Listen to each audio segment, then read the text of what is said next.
Haleluya. Mari kita satu dalam doa. Kami percaya Tuhan pagi hari ini berkat tersedia buat kami yang beribadah kepadamu. Sebab Tuhan akan mengadakan perbedaan antara orang yang beribadah kepadamu dan yang tidak beribadah kepadamu. Kami percaya Tuhan, dimanapun kami beribadah, di gerejamu di tempat ini maupun di rumah kami saat ini, kami percaya hadirat-Mu sama atas kami semua yang berharap bersandar kepadamu Tuhan, yang haus dan lapar akan kebenaran firman-Mu. Kami percaya akan dipuaskan. Kami buka hati kami buat sabda firman-Mu Tuhan. Kami percaya Tuhan bertahta di atas pujian-Mu, pujian hamba umat-Mu Tuhan, dan siap untuk berfirman. Kami buka hati kami, jadikan hati kami tanah yang subur, supaya ketika benih ditabur dia tumbuh dengan subur dan berbuah berlipat kali ganda, 30, 60 bahkan 100 kali lipat. Urapi kami semua tanpa kecuali Tuhan. Urapi juga hamba-Mu yang tidak ada apa-apanya ini, sehingga apa yang disampaikannya adalah kebenaran firman-Mu yang mengubahkan hidup kami, sehingga hidup kami menjadi serupa dengan Tuhan. Terpujilah nama-Mu Tuhan. Di dalam nama Tuhan Yesus kami berdoa mengucap syukur. Haleluya. Yang percaya diberkati berkata amin. Tepuk tangan buat Tuhan Yesus. Haleluya. Silakan duduk saudara sekalian. Puji Tuhan. Shalom. Ya. Salam sehat. Ya. Puji Tuhan. Ya. Saya mengucapkan terima kasih untuk kesempatan yang diberikan kepada saya untuk menyampaikan firman Tuhan pada pagi hari ini. Pagi menjelang siang. Ya. Sehat semua saudara? Ya. Yang di rumah sehat ya, puji Tuhan. Ya. Saudara-saudara sekalian, 4 hari lagi, tanggal 13, hari apa saudara? Lebaran ya. Hari kenaikan Tuhan Yesus. Ya. Nah saudara sekalian, saya memperhatikan ketika Tuhan Yesus naik ke surga, ada pesan penting di balik kenaikan Tuhan Yesus. Dan pesan penting itu ya, harus kita perhatikan karena menyangkut hidup kekekalan kita. Ya. Nah, untuk itu kita buka Alkitab kita dalam Kisah Para Rasul pasal 1 ayat 6 sampai 11. Nah, kalau suruh baca di situ, Lembaga Alkitab Indonesia memberi judul Yesus terangkat ke sorga. Saya akan bacakan Kisah Para Rasul 1 ayat 6-nya dikatakan begini. Ya. Maka bertanyalah mereka ini rasul-rasul, ya, tidak termasuk Yudas, karena Yudas sudah mati, gantung diri. Ya. Ada yang tahu gantung diri di mana? Yang pasti bukan di pohon toge, saudara ya. Maka bertanyalah mereka rasul-rasul, ya, tidak termasuk Yudas, yang berkumpul di situ. Berkumpul di mana? Di situ. Ya. Tuhan, maukah engkau pada masa ini memulihkan kerajaan bagi Israel?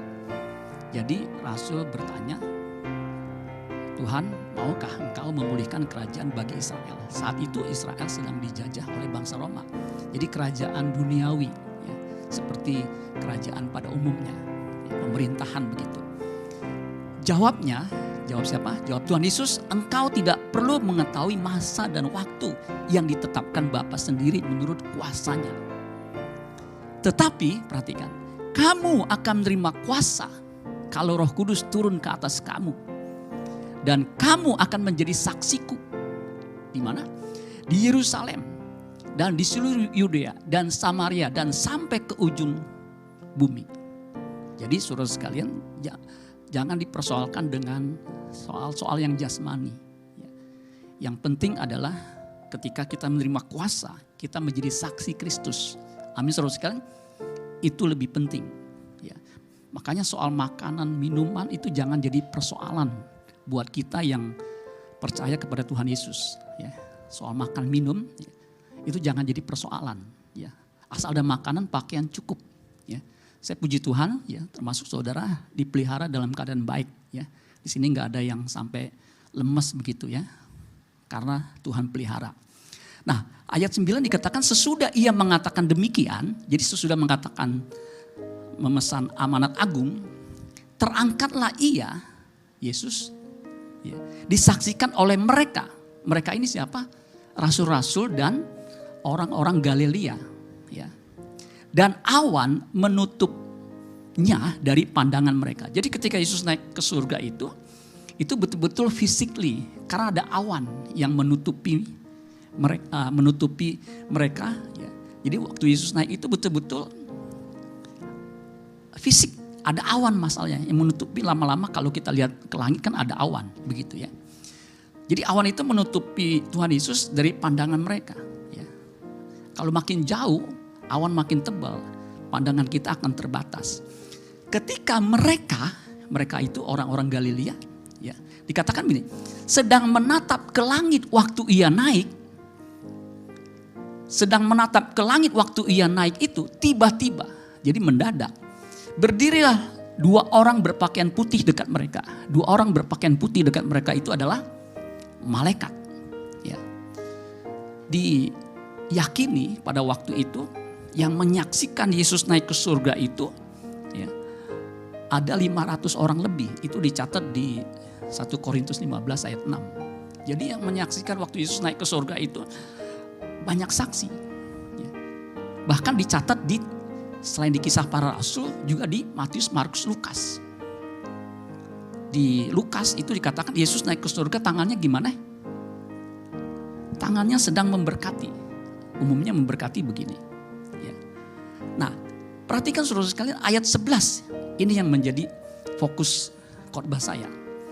Dan berkata kepada mereka. Jadi 2 orang malaikat itu, ya, ada yang mengatakan Mikael dan Gabriel. Ya. Tapi Alkitab tidak menjelaskan siapa. Dan berkata kepada mereka, perhatikan perkataan 2 malaikat ini. Hai orang-orang Galilea. Ya. Kalau bahasa Inggrisnya Man of Galilee. Ya. M-O-G. Man of Galilee. Hai orang-orang Galilea, mengapakah kamu berdiri melihat ke langit?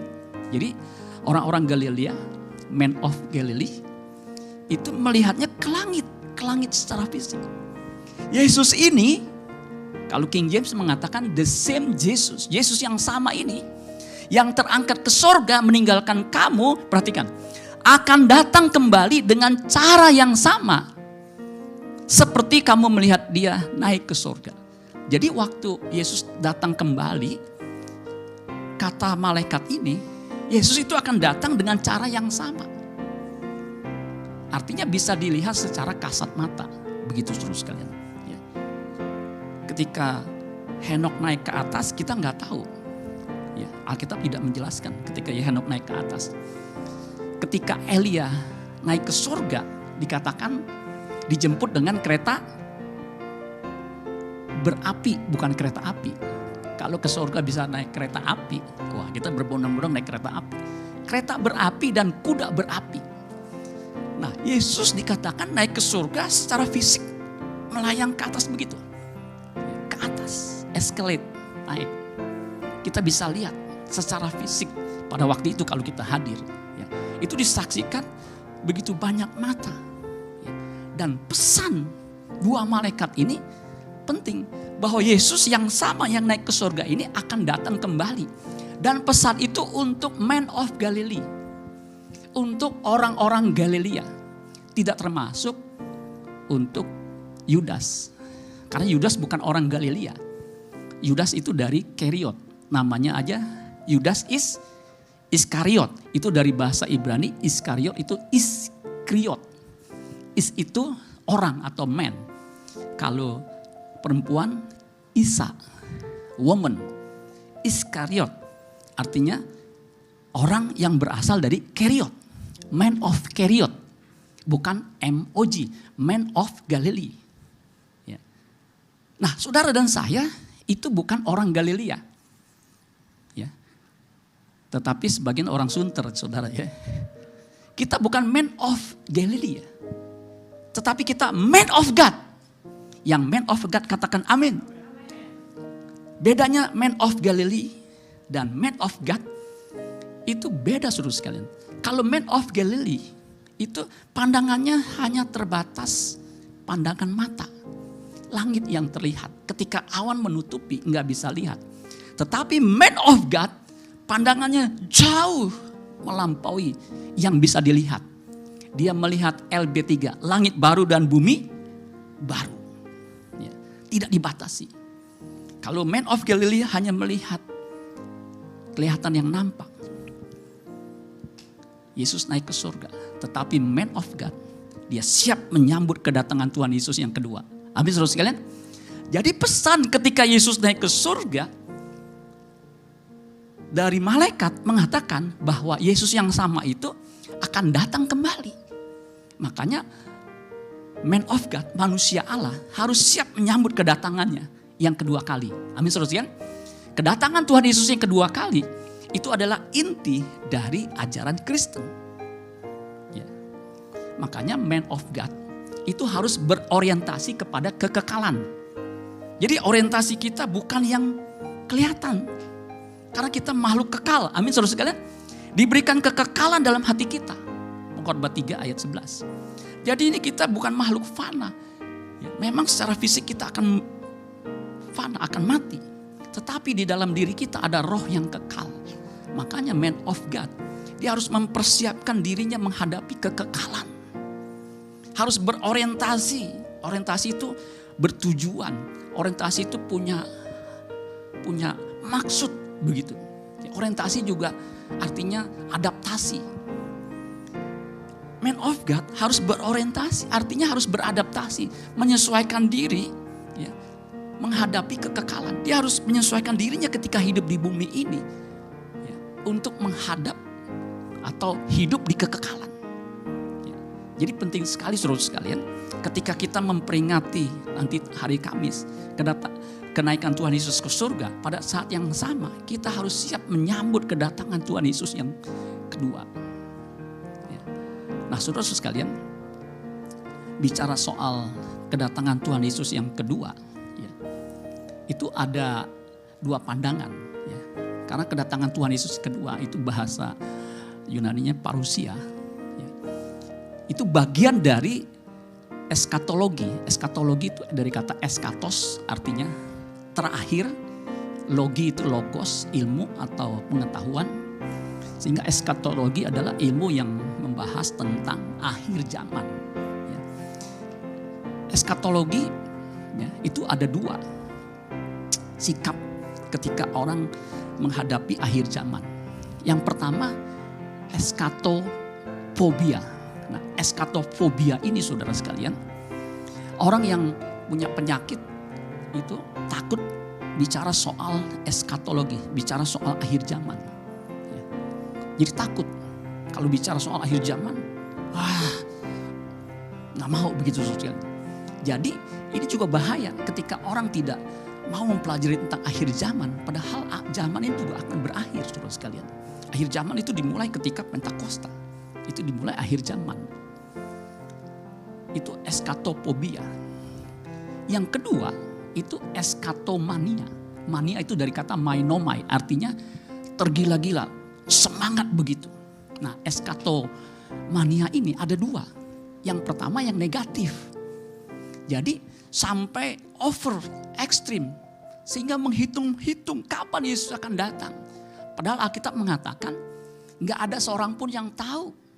Ya, ketika Yesus datang kedua kalinya, ketika hari itu maksud datang Tuhan Yesus, malaikat tidak tahu, tidak ada seorang pun yang tahu, malaikat tidak tahu, anak yang pada saat itu pun tidak tahu, hanya Bapa di surga.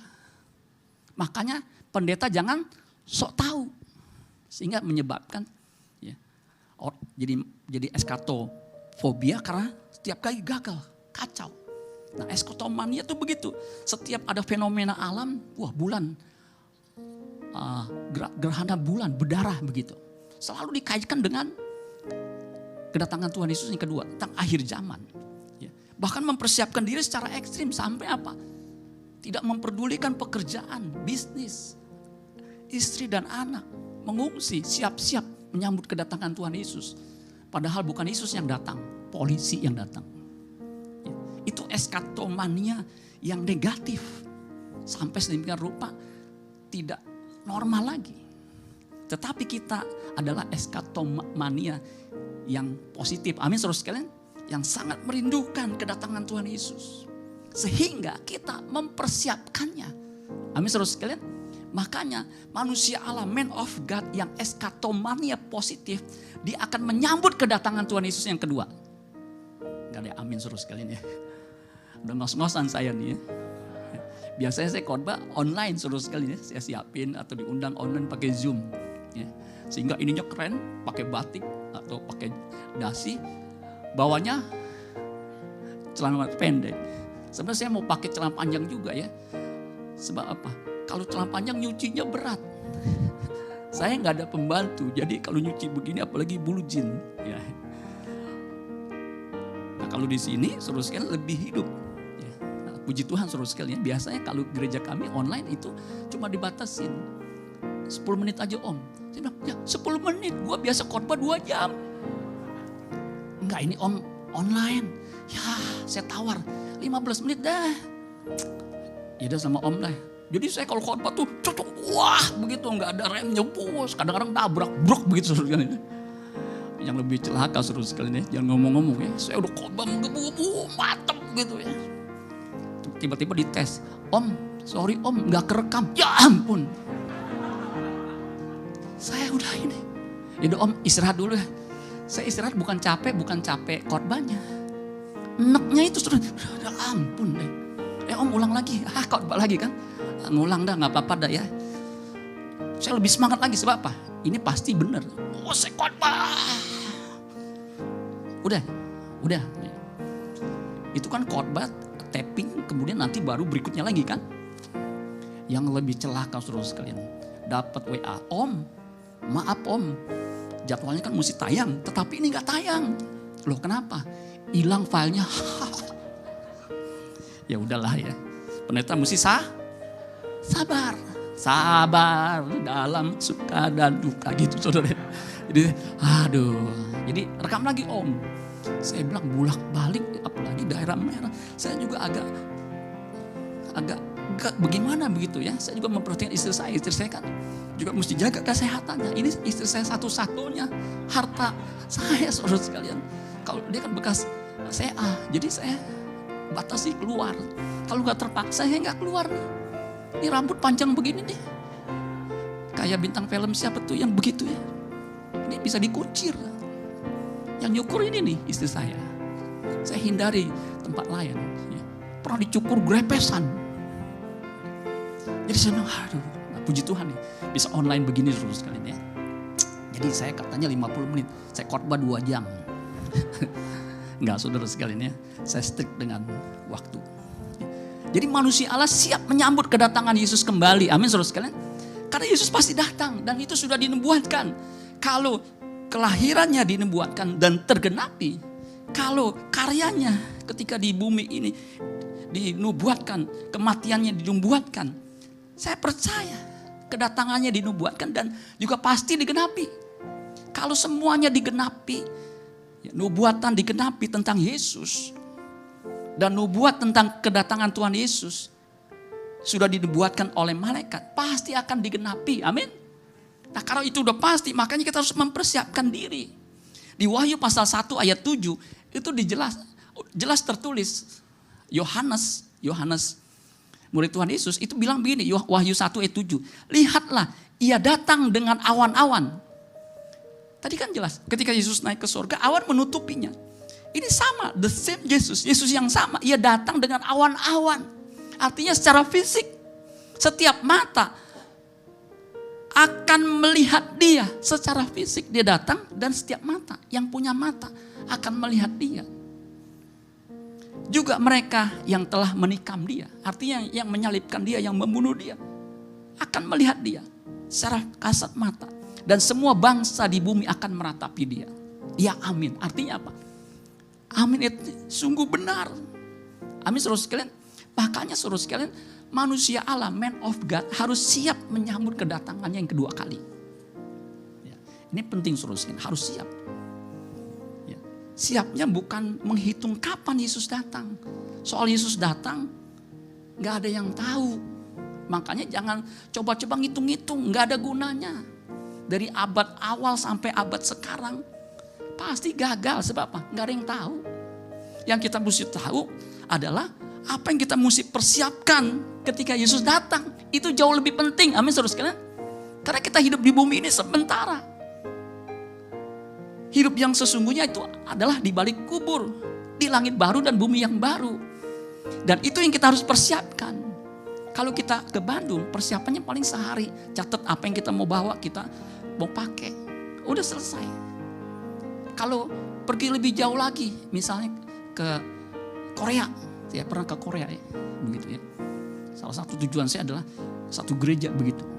Nah, saya siapin karena bulan November itu musim dingin. Saya siapin bajunya, kalau bisa mantel, kemudian baju dingin. Kemudian kalau perlu ini nih buat oles-oles di bibir. Katanya kalau nggak bisa meletak, begitu. Pakai sarung tangan, ya. Supaya apa? Kalau dingin jangan frozen beat begitu seluruh sekalian. Kalau nggak ini kan bisa diamputasi. Persiapannya mungkin bisa 2 mingguan cari jas hujan atau jas mantel yang tebal. Tetapi kalau di kekekalan itu persiapannya bukan 2 minggu, tetapi seumur hidup. Amin saudara sekalian. Selama kita hidup kita harus mempersiapkan sebagai man of God itu menyambut kedatangannya kedua kali atau kita dipanggil ke sana. Karena akhir zaman itu bisa juga kedatangan Tuhan Yesus yang kedua. Akhir zaman juga akhir hidup saudara dan saya. Amin saudara sekalian. Karena kita nggak tahu kapan kita mati. Nggak ada yang tahu. Baru-baru ini saya juga sangat kaget ya. Ada pastor muda 36 tahun meninggal. Itu ada di medsos cukup banyak. Saya lihat aduh. Bahkan teman-teman saya, bahkan pendeta yang sering khotbah di gereja saya belum lama meninggal, seorang dosen yang sangat saya kasih. Tanggal 21 April saya masih WA dengan beliau. Saya tanyain keadaannya. Dia masih balas. Tanggal 2 Mei, 21 April, 20 Mei dipanggil pulang. Waktu saya lihat, aduh. Saya gak bisa ngomong sama istri, saya cuma nunjukin. Tuh. Ada yang lebih muda lagi. Baru 100 hari diperingati. Itu juga sering khotbah di tempat kami. Sering memberikan firman Tuhan di tempat kami. Meninggal. Jadi kita nggak tahu. Amin saudara sekalian. Apakah saya yang sering di sini? Nggak sering juga saudara ya. Yang menyusul kan kita nggak tahu, betul nggak? Karena kematian itu random, kita nggak tahu. Siapa yang duluan kita nggak tahu. Ada yang tahu? Bisa saudara duluan, saya belakangan. Atau kebalikannya, saya yang belakangan, saudara yang duluan. Enggak menurut abjad, A duluan, B baru C gitu. Kalau A duluan, saya masih B, masih C. Kok cecep, nah, nama saya cecep ya. Saya baru jarang dipanggil kok lagi, ini baru tadi dipanggil kok cecep. Kan dulu waktu saya kecil saya udah pembina remaja, jadi kok cecep. Namanya cecep dipanggil koko. Koko apa namanya kok aseng gitu ya. Enggak menurut abjad. Kalau menurut abjad, orang-orang Chinese duluan tuh, kan namanya Amoy, Abeng, Acong, Abun ya. Itu duluan seru sekalian. Yang namanya Z, Zainuddin, Zaid ya itu bisa belakangan. Enggak. Itu bisa akhir zaman kita kapanpun. Seperti antrian. Itu kita nggak tahu kapan kita. Giliran kita dipanggil kita nggak tahu. Nggak ada yang tahu. Ya. Ada seorang nenek umurnya udah 80. Itu masih sehat seger. Ada yang nanya, Nek kok bisa sehat gini? Nggak meninggal? Apa rahasianya Nek? Ya, yang penting setia aja sama Tuhan. Nanti kalau Tuhan panggil pura-pura kagak denger. Pura-pura budek gitu. Ya nggak bisa saudara. Tuhan panggil pura-pura budek tetap aja. Makanya kita harus siap, amin. Ada yang lebih miris, saya lihat videonya. Aduh itu kok bisa ditayang ini. Ketika khotbah begini tiba-tiba jatuh saudara sekalian. Jadi saudara sekalian, kita harus siap menyambut kedatangan Tuhan Yesus yang kedua. Sebagai man of God. Nah, saya memperhatikan Alkitab, saya cukup teliti. Ya, kalau di tes IQ salah satu yang tinggi itu di observasi saya. Nah, saya memperhatikan ada warna, ada aroma, ada nuansa, ada spirit yang sama sehubungan dengan kedatangan Tuhan Yesus yang kedua ini. Ya, saya punya ayatnya cukup banyak. Ya, coba kita cek dulu ya.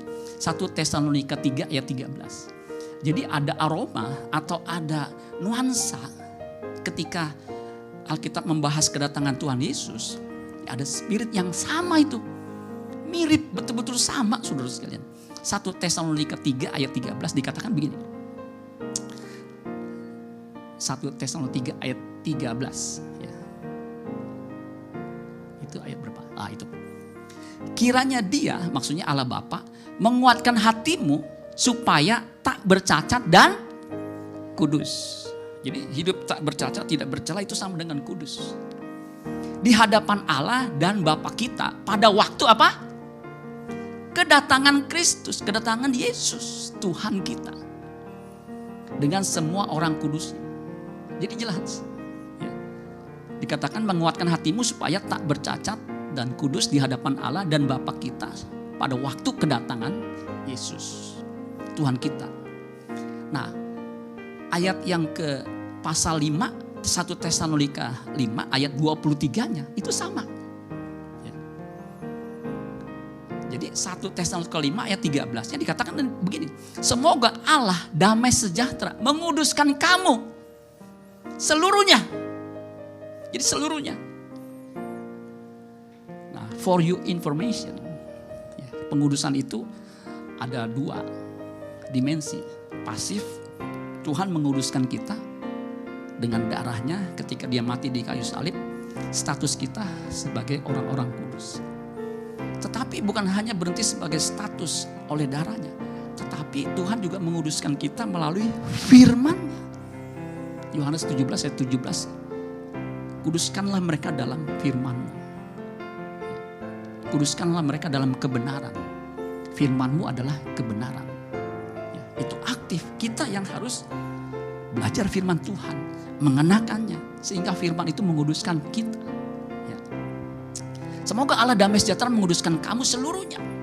Tubuh, jiwa, dan roh kita ya. Semoga roh, jiwa, dan tubuhmu terpelihara sempurna dengan apa? Tak bercacat pada kedatangan Yesus Kristus Tuhan kita. Jadi 2 ayat itu menjelaskan bahwa kedatangan Tuhan Yesus yang kedua itu Alkitab selalu membahas tentang apa? Kekudusan. 1 Yohanes 3 ayat yang ketiga. Ya, 1 Yohanes 3 ayat 3. Ya. Ini banyak ayat saudara sekalian. Saya ingin menekankan 3 cukup daya. Supaya saudara ngerti sebagai man of God yang eskatomania positif. Itu harus tahu nuansa, aroma, ya, spirit yang kita harus miliki adalah hidup kudus. Karena nanti di sana nggak ada yang boleh cemar. Dan hidup kudus itu nggak mudah. Maka kita harus tanamkan dalam pikiran kita. Apa yang kita harus persiapkan. Nah persiapan itu hanya pada waktu kita di bumi ini. Nggak bisa nanti kita hidup kudus nanti, nggak bisa. Harus di sini, amin. Ya. Apalagi kalau zaman now. Aduh, hidup kudus itu luar biasa susah. 1 Yohanes 3 ayat 3.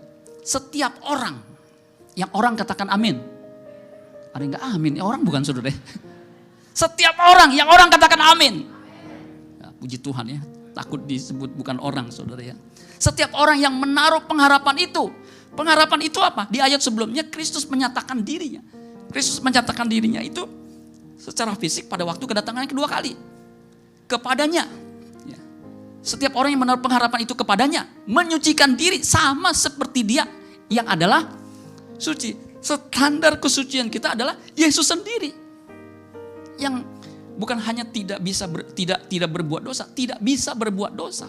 Jadi kesucian kita sampai tahap kita bukan saja tidak berbuat dosa, tetapi tidak bisa berbuat dosa.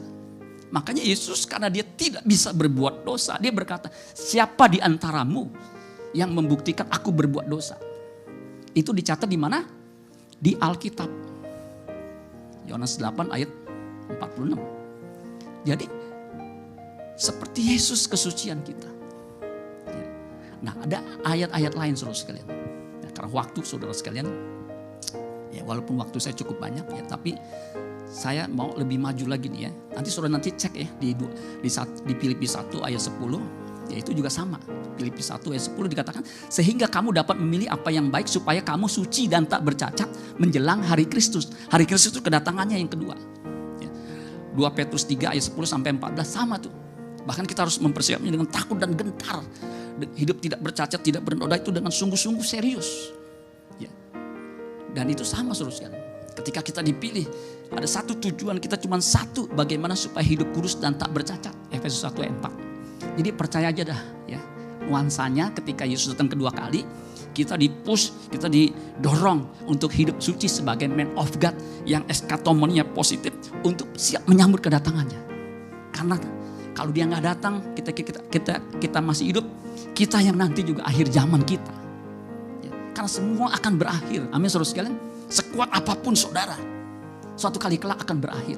Saya udah jaga kesehatan Pak, olahraga N1, N2, N3 sampai encok Pak. Makan yang bergizi Pak, telur 3 biji Pak. Saya makan setiap hari, ada proteinnya, madu. Tetap aja manusia itu fana, tubuh makin lemah. Saya udah jaga kesehatan saudara sekalian. Ya. Jaga prokes, tetap aja bisa sakit. Pernah saya sakitnya luar biasa menurut saya. Ya aduh, ini herpes di mata. Saya berdoa jangan sampai ada yang kena herpes di mata. Saya udah mengerikan ya. Saya udah diisolasi. Saya menjauhkan diri dari istri saya. Itu seperti kusta saudara sekalian. Saya bilang jangan ada yang besuk ya. Selama 2 minggu saya udah ke dokter, Pak hati-hati Pak ini bahaya Pak ya. Disuntikin, aduh pakai obatnya, naudzubillah min dzalik, susahnya di dalam mata gitu. Aduh. Ada yang besuk pemuda, datang 2 orang, aduh saya tolak gimana. Saya bilang lu datang, iya om. Mungkin kalau dia pakai perasaan yang sentimental, yang dramatis. Habis om kesayangan kami sehingga dia datang. Saya bilang aduh gue malu nih. Udah bibir jeding begitu, mata jeding. Saya udah kayak monster. Tapi karena dia datang ke rumah. Saya bilang cuman kalian berdua aja yang boleh melihat keadaan kondisi saya yang mengerikan ini ya. Untung dia gak foto. Kalau dia foto dipiralkan saudara sekalian. Ada seorang pendeta dianiaya berat. Ya. Bisa viral saudara sekalian. Jadi saudara sekalian, manusia ini rentan. Makanya kita harus mempersiapkan diri selama kita sehat. Amin saudara sekalian. Pikiran kita masih sehat. Masih bisa mendengar firman Tuhan. Ketika dibilangin, dinasihati firman Tuhan masih bisa dengar. Makanya saudara sekalian, firman Tuhan seperti ini penting buat kita semua sebagai man of God. Kalau firman Tuhan soal berkat, kita memang bisa diberkati Tuhan dengan berbagai macam cara. Khotbah saya pertama, itu soal berkat saudara sekalian. Berkat Tuhan itu dikatakan di Ulangan pasal 28, itu seperti torpedo yang otomatis ada recognizer underwater. Yang kalau sudah ditekan oleh Tuhan, dia akan sampai pada tujuannya. Berkat itu di depan mata kita. Ya, itu saya nggak khotbahin lagi saudara sekalian. Cukup di awal aja. Karena apa? Seberapa berkat jasmani itu saudara sekalian bisa menolong kita. Pada waktu maut datang, kekayaan itu enggak berguna. Tetapi kekayaan batiniah kita itu yang berguna. Amin saudara sekalian. Sehingga ketika maut datang, kematian datang, kita enggak takut lagi. Amin. Karena itu pasti datang. Makanya kita mempersiapkan diri supaya ketika harinya datang buat kita enggak takut. Kenapa orang takut mati? Jangan-jangan hidupnya gak bersih.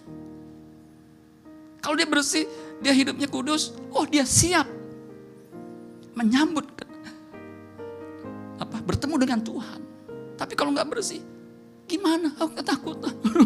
Gimana nih? Biar Kristen pun saudara sekalian, ketika hari itu datang, bisa juga jadi yang menakutkan, yang menggentarkan. Karena kedahsyatan Tuhan itu menggentarkan saudara sekalian.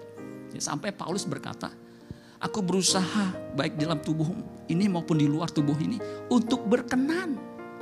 Jadi harus ada usaha keras untuk hidup berkenan. Amin saudara sekalian. Karena untuk hidup kudus, hidup berkenan, hidup tidak bercacat, tidak bercela, nggak bisa sebentar persiapannya, nggak bisa sehari 2 hari, nggak bisa. Nehi si melekete itu berjahe, nggak mungkin, nggak bisa mendadak. Harus dipersiapkan betul-betul. Jangan kira, pendeta mah udah sakti mandal burah, tiap hari baca Alkitab. Tetap aja godaan mendatang. Jangankan pendeta, Daud urapannya 3. Urapannya berapa? 3. Sebagai raja diurapi, sebagai imam diurapi, sebagai apa lagi? Nabi dia. Urapannya 3. Ketika ada orang mandi, Alkitab mengatakan di 2 Samuel 11, yang mandi itu Alkitab mengatakan cantik. New King James mengatakan yang mandi itu, ada yang tahu namanya siapa? Bathsheba. Bathsheba dikatakan very beautiful to behold. Apa? Very itu kalau 1 sampai 5 berarti 5. Very beautiful to behold. Artinya sayang kalau gak dilihat. Apalagi lagi mandi. Pucuk dicinta, ular tiba. Ular tiba, saudara sekalian. Dia lihat, masa Allah ya. Aduh, gue gak lihat sayang. Dilihat gue dosa. Dosa sekali aja dah, gak apa-apa nih. Kayaknya gak apa-apa nih, pas dia lihat, ini wanita, ini BMW, bahenol, montok, aduh. Dipanggillah dia. Apa yang terjadi? Kehendakmu yang jadi. Jadi dia berdosa. Sampai dia ketika dia bertobat. Pertobatannya itu miris. Dia merasa, sakit sudah sekali. Untuk dia bertobat. Dan sejak saat itu, dia tidak berzina lagi. Bahkan sampai ketika dia tua. Ketika pegawai-pegawainya panggil seorang yang cantik namanya Abigail untuk tidur dengan dia, artinya supaya dia hangat tubuhnya. Karena memang kebiasaan pada waktu itu kalau raja udah tua ya selalu dingin, namanya bahasa kedokterannya tuh hipo apa gitu, termia atau apa begitu, sehingga tubuhnya nggak bisa, harus mantel juga nggak bisa. Wanita, Alkitab mengatakan secara jelas tidak bersetubuh dengan Daud karena dia bertobat. Tapi pertobatannya kalau kita baca di Mazmur itu memang luar biasa ya. Sampai dia bilang, gimana? Dan juga akibatnya saudara sekalian itu luar biasa. Memang gak mudah, apalagi pendeta. Jangan berpikir pendeta mah kuat pak. Ada penopangnya, ada istrinya, ada ininya.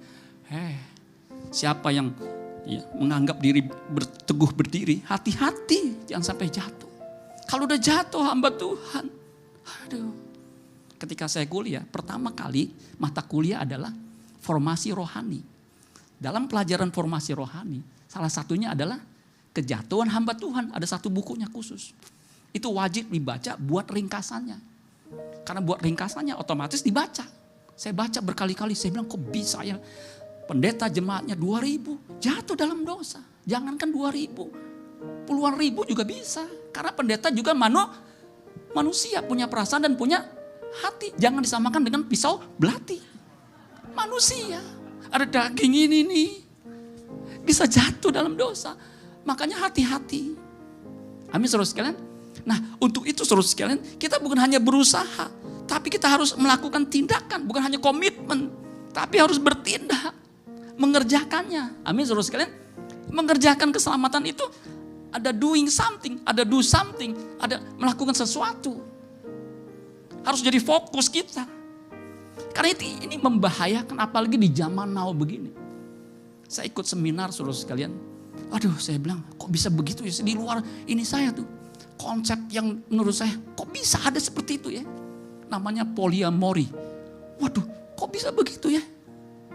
Jadi sekarang bukannya menikah suami istri, tetapi bisa bertiga, berempat, berlima.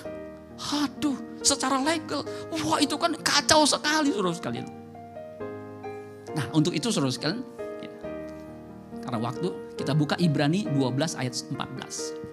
Jadi manusia Allah yang eskatomania harus sadar bahwa ketika Yesus datang kedua kali, ada sesuatu pesan yang penting yang kita harus aware, yaitu hidup kudus, tidak bercacat, tidak bercela. Nah di Ibrani 12 ayat 14, penulis Ibrani ini mengatakan begini, berusahalah hidup damai dengan semua orang. Masih bisa mungkin saudara sebagai orang percaya, jangan ada musuh, amin. Satu musuh terlalu banyak. Satu musuh terlalu banyak, ya betul. Satu musuh, 1000 musuh terlalu banyak, ya musuhnya 1000. Satu musuh itu udah terlalu banyak. 1000 teman terlalu dikit. Apalagi 1000 musuh. Nauzubillah min dzalik, kebanyakan. Nah sebisa mungkin damai dengan semua orang, amin saudara sekalian. Kalau saudara di kantor, saudara mesti baik dengan office boy. Kalau dia udah membantu kita sebisa mungkin kasih tips. Kasih rezeki, apalagi lebaran begini. Jangan pedit. Amin. Saya waktu kerja ada yang office boy saya itu, saya bilang luar biasa nih, sesuai namanya ya. Aduh, saya kan harus mempersiapkan laporan. Saya bilang sama dia, kamu tolong siapin ya, besok pagi itu udah jam 10 mau jam 11 malam. Ini mesti siap besok pagi. Siap Pak. Itu dia fotokopi 200 halaman. Tolong dijilitin sekalian. Memang tugasnya dia. Aduh, saya bilang pagi-pagi udah numpuk. Saya kan datang tuh udah pulangnya malam. Beginya memang udah pagi. Jadi kalau saya datang pagi masih sepi. Pulang udah sepi gitu ya. Datang masih sepi. Pulang udah sepi. Makanya saya dijuluki P14. Pergi pagi, pulang petang, pinggang pegal, pantat panas, kepala puyeng, potong pinjaman, pendapatan pas-pasan. Ya. P14. Ada yang bisa ngulangin? Yang menarik waktu saya khotbah, saya kan sentuh itu ya, P14. Ada yang ya, Pak boleh gak nanya? Oh boleh, saya semangat nih. Saya pikir nanya firman. Itu Pak P14 apa aja, saya baru dapat 3 Pak. Ya ampun dah. Baru dapat 3 nanya gua, lu masih banyak 11 lagi. Ngapalin aja 7 tahun saudara sekalian. Nanya, nyontek saudara. Saya pikir nanya, Pak soal eskatologi itu apa Pak ya? Nggak taunya P14, saya baru 3 Pak. Ya. Tadi sampai mana saudara? Jadi kita mesti berusaha hidup damai dengan semua orang, amin. Jangan sampai, apalagi sama istri, sama keluarga, sama suami. Jangan ada dusta di antara kita. Jangan ada benci. Adanya hanya rindu, amin saudara sekalian. Ketika pergi jauh istrinya, kita rindu. Baru seminggu, serasa 10 tahun. Ya, harus begitu saudara sekalian. Banyak saudara sekalian masa pandemi begini, suami istri ribut. Kenapa? Karena biasanya kan jarang ketemu begitu. Ini hampir tiap hari ketemu. Kenapa? Work from home. Apalagi istrinya nyebelin. Aduh, ribut deh mereka. Maka tingkat perceraian pandemi meningkat.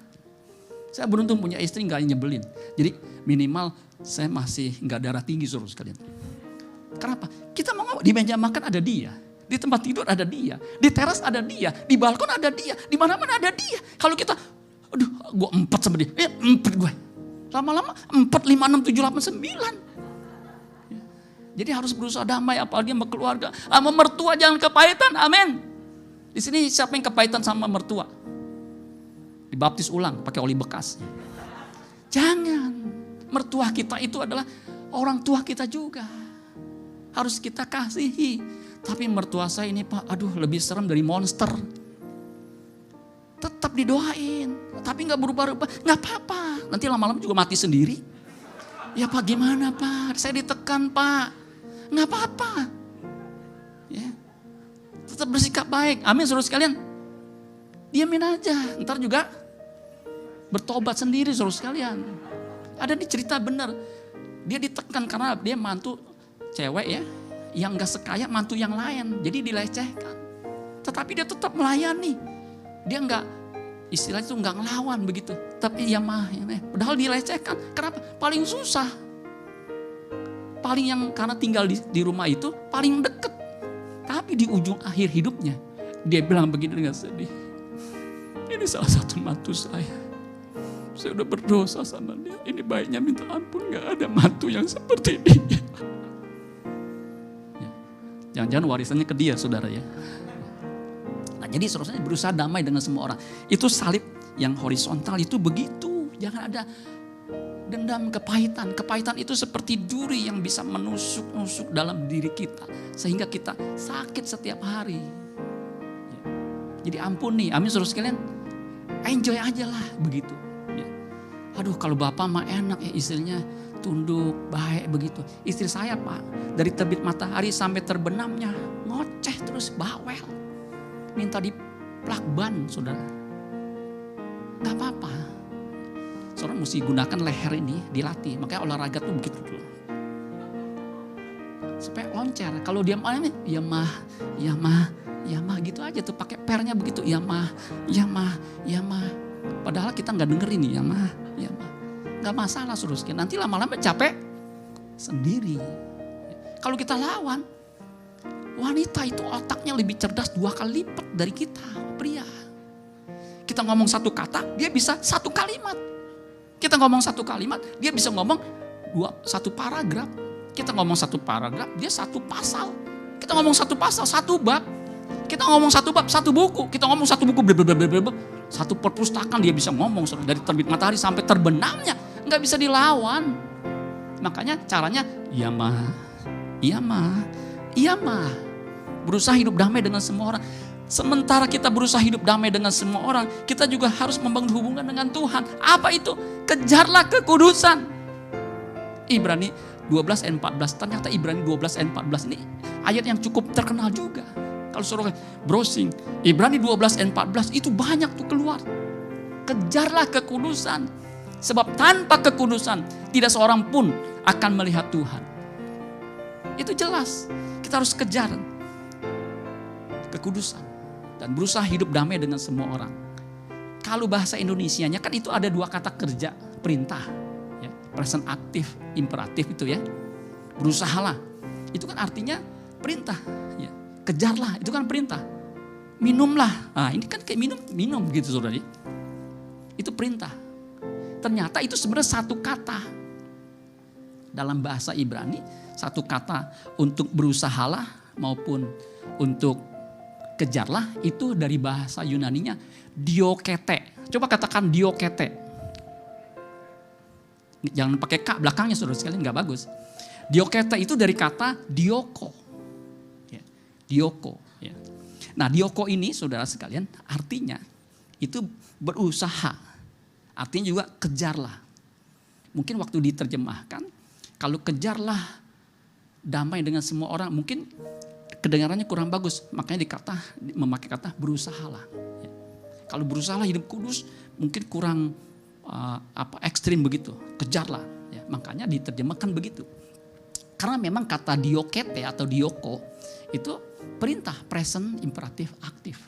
Artinya perintah aktif, present, yang kita harus terus menerus lakukan. Ya, perintah yang nggak boleh berhenti kita lakukan. Hidup damai dengan semua orang, terutama keluarga kita, itu jangan berhenti.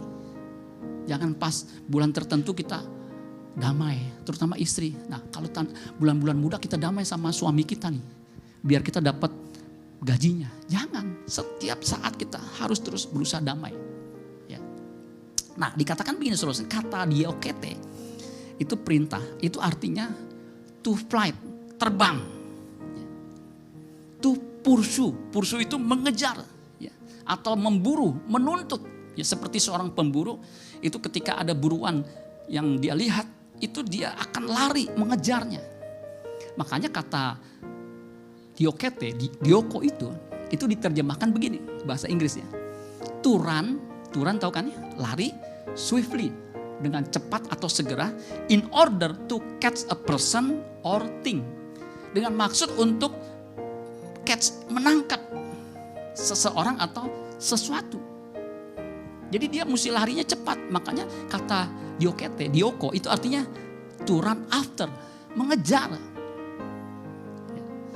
Kata dioko itu juga artinya secara figuratively of one who in a race, dalam perlombaan, runs swiftly to reach the goal, untuk meraih atau mencapai tujuan.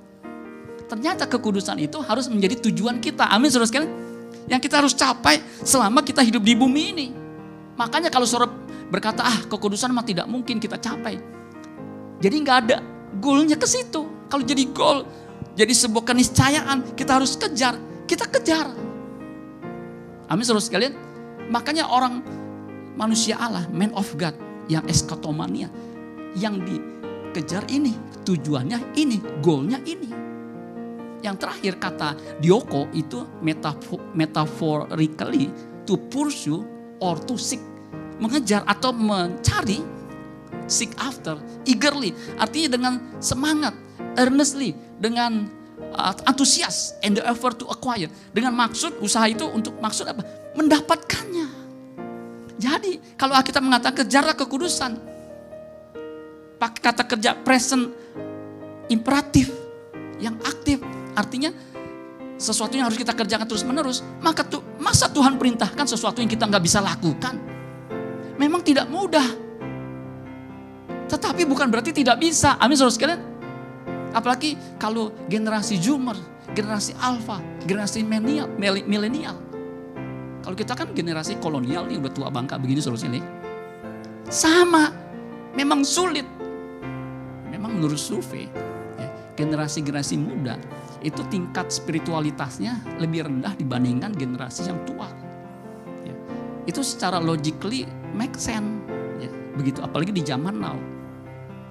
Tapi bukan berarti nggak bisa untuk mengejar kekudusan itu. Karena Alkitab yang memerintahkan, firman Tuhan yang memerintahkan. Kalau itu disuruh kejar, kita kejar. Amin. Bisa nggak bisa urusan belakangan, betul nggak? Itu namanya orang nekat. Bisa nggak bisa urusan belakangan. Yang penting kalau udah disuruh kerjakan, kerjakan. Karena tanpa kekudusan tidak mungkin seorang pun bisa melihat atau tidak akan melihat Allah. Melihat di sini ya, bukan hanya to look atau to see, tetapi to experience. Experience artinya mengalami. Ya. To perceive, perceive itu artinya merasakan. Allah itu kan roh. Yohanes 4 ayat 24. Ya, tidak ada seorang pun melihat Allah. Yohanes 1 ayat 18. Karena dia roh. Naturnya mata kita nggak bisa lihat. Tetapi di sini dikatakan melihat. Ya, berbahagialah orang yang suci hatinya karena mereka akan melihat. Itu sama kata kerjanya opsetai atau horao kata dasarnya. Itu artinya mengalami. Bisa melihat dari cara pandang Allah melihat. Kata horao atau opsetai itu artinya bisa merasakan kehadiran Tuhan. Bisa mengalami kebaikan Tuhan. Bisa merasakan hadirat Tuhan. Memang sulit, harus dialami. Kalau saya bilang, makanan ini enak nih. Ya, Pak Popo kan suka gado-gado. Ya, saya bilang ada satu gado-gado yang enaknya, naujubillah min dzalik. Tapi kalau saya ngomong kan susah. Tetapi ketika dia makan, betul-betul hauce sencingping. Artinya bisa dirasakan. Sama kekudusan juga begitu. Ketika kita mengejarnya dan kita mendapatkannya, kita bisa merasakan Tuhan. Amin saudara, keindahannya bersama dengan Tuhan. Dulu waktu saya kerja, itu betul-betul saya kerja luar biasa, serius. Saya kerja 4 tahun sambil kerja ya di Astra sini nih, Gaya Motor 3 di sini deket nih ya.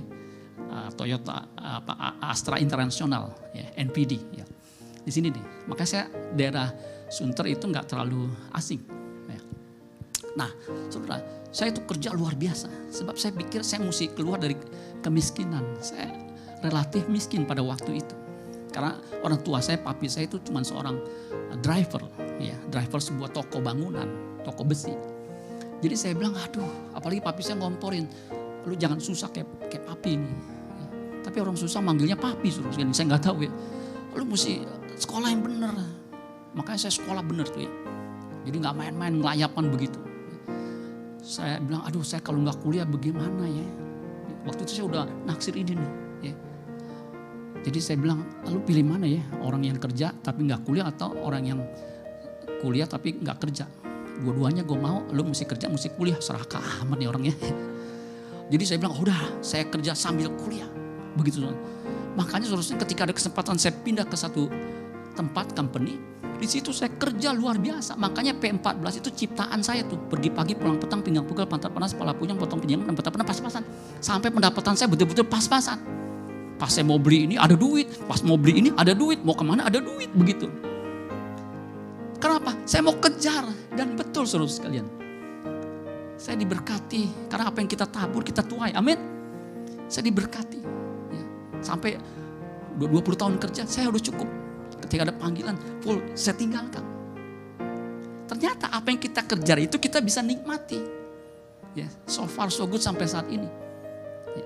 Ternyata kekudusan itu juga bisa kita nikmati, amin. Menikmati bersama dengan Tuhan, to experience with God. Kita bisa menikmati bersama dengan Tuhan. Jadi kalau kekayaan, karir kita kejar, kita bisa nikmati. Kekudusan pun kalau kita kejar, kita dapatkan, kita bisa menikmatinya. Ternyata bukan hanya kita yang menikmati kekudusan. Tetapi ketika kita hidup kita kudus, Tuhan pun bisa menikmati kita. Amin saudara sekalian. Memang tidak mudah. Tetapi di Alkitab ada seorang bernama Yusuf. Ketika dia digoda oleh istri pejabat yang bernama Potifar, dia bisa keluar dari godaan itu. Padahal itu betul-betul godaan. Kalau saya baca ya naskah-naskah cerita tentang Yusuf. Itu pejabat pada zaman itu di Firaun. Itu pejabat pasti istrinya cantik. Kenapa istrinya cantik? Karena namanya pejabat ketika ada pesta-pesta istana, itu yang diajakkan istrinya. Istrinya itu dipamerkan. Makanya dia pasti pilih yang cantik. Yang bukan hanya wajahnya tetapi semuanya. Dan bisa diyakini berdasarkan situasi zaman itu, istri dari Potifar ini yang namanya Tante Po, itu pasti cantik. Nah Yusuf itu udah disetting. Sehingga ketika tidak ada orang di rumah itu, dia digoda. Alkitab mengatakan berhari-hari. Kalau Yusuf tidak punya fokus mengejar kekudusan, jangankan berhari-hari, baru 1 jam aja digoda, dia akan berkata, ya Tuhan untuk kali ini aja kehendak-Mu yang jadi blok saudara. Tapi Yusuf tahu goal saya, kalau saya nggak hidup kudus, saya tidak bisa menyenangkan hati Tuhan. Makanya dia berkata, kalau saudara baca di Kejadian pasal 39 ayat 9, ya kalau LCD bisa bantu ya, itu perkataan yang luar biasa. Bagaimana mungkin aku berbuat dosa yang besar ini terhadap Allah? Karena bagi dia, kekudusan itu segala-galanya. Dan ketika dia digoda, Alkitab mencatat Yusuf lari di tempat. Ngapain Yusuf? Persiapan. Kemudian lari ke dalam. Enggak, lari keluar. Karena dia tahu goalnya dia itu bukan di bumi ini. Dia keluar. Makanya saudara sekalian, Yusuf yang hidup suci, yang hidup kudus, dia pun menikmati kesuciannya itu. Dan Tuhan pun menikmatinya. Kalau dalam zaman perjanjian lama, saudara sekalian, Yusuf diberikan kedudukan yang tinggi. Kenapa? Ada hikmat Tuhan. Karena dia bergaul dengan Tuhan, tentunya ada hikmat Tuhan mengalir dalam dirinya. Sehingga dia bisa menafsirkan mimpi. Dan dia diangkat tinggi. Sama kita secara rohani sebagai man of God. Kalau kita ngejar kekudusan dan berusaha memang tidak mudah.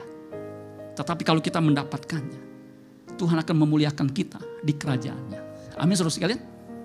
Kejarlah kekudusan. Sebab tanpa kekudusan tidak ada seorang pun, termasuk saya dan saudara, yang akan melihat Tuhan. Melihat Tuhan itu segala-galanya buat kita semua. Amin saudara sekalian. Karena ketika ajal kita menjelang, pertama yang kita jumpai Yesus berdiri menyambut kita seperti menyambut Stefanus. Itu yang kita rindukan, bukan yang lain. Karena pada hari kematian, kekayaan tidak berguna. Tetapi kebenaran berguna buat kita semua. Amin buat firman Tuhan. Tepuk tangan buat Tuhan Yesus.